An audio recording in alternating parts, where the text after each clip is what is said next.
ബാത്റൂമിൽ പോകാൻ സഹായിക്കണോ? അങ്ങനെ ചെയ്താൽ നന്നായിരിക്കും.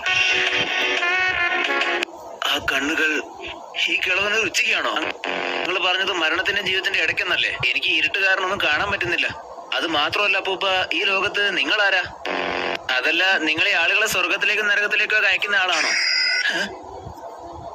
വേണ്ട, എനിക്കിപ്പോ മരിക്കണ്ട. അവസാനം ഈ ലോകത്ത് അവശേഷിക്കുക വേദനയും കഷ്ടപ്പാടും ഒപ്പം നിശ്വലമായ ആഗ്രഹങ്ങളും മാത്രമായിരിക്കും. ഈ കിളവന് ഇത് എന്തൊക്കെയാ പുലമ്പിക്കൊണ്ടിരിക്കുന്നേ? സ്നേഹത്തെ സംരക്ഷിക്കണമെന്നതിൽ നിന്നാണ് വെറുപ്പമുണ്ടാവുന്നത്. ഓ, കിളവന്റെ ക്ലാസ് എടുപ്പ് തുടങ്ങിയല്ലോ. ഈ വയസ്സായന്മാര് ക്ലാസ് എടുക്കാൻ തുടങ്ങിയാ പിന്നെ ഒരിക്കലും നിർത്തും. എന്താണ് വിശേഷം? സുഖം തന്നെയാണോ? ഒട്ടും സുഖമില്ല. ഒന്നും ഭക്ഷണം കഴിക്കേണ്ട ആവശ്യമേ ഇല്ലല്ലോ.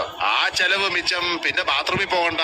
എങ്ങനെ നോക്കിയാലും ഇവിടെ ലാഭം തന്നെയല്ലേ? ഞാൻ നിങ്ങളെ പോലെ ഒരുവനാണെന്ന് നിങ്ങൾ കണക്കാക്കരുത്. അതുകൊണ്ട് മുഴുവനായിട്ടും എന്നെ നിങ്ങളുടെ കൂട്ടത്തിൽ കൂട്ടണ്ട. സത്യം പറഞ്ഞ ഈ ഉപകാരങ്ങൾക്കൊക്കെ നീ ഞങ്ങളോട് കടപ്പെട്ടിരിക്കണം. ശരിക്കും ഞങ്ങളെ നിന്റെ കൂട്ടത്തിലാണ് കൂട്ടാൻ പറ്റാത്തത്. നീ ഉറക്കത്തില് റിൻ റിൻ റിന്ന് ഒരുപാട് തവണ പറയുന്നുണ്ടായിരുന്നു. നിനക്ക് പുറത്തു പോയിട്ട് വല്ല ബെല്ലോ മറ്റോ വാങ്ങിക്കണമെന്നുണ്ടോ? മാത്രമല്ല മണ്ടൻ കക്കാശി എന്ന് നീ ആവർത്തിച്ച് പറയുന്നുണ്ടായിരുന്നു. എന്താ പറഞ്ഞതിന്റെ അർത്ഥം? ഈ മണ്ടൻ കക്കാശി എന്ന് വെച്ചാ എന്താ?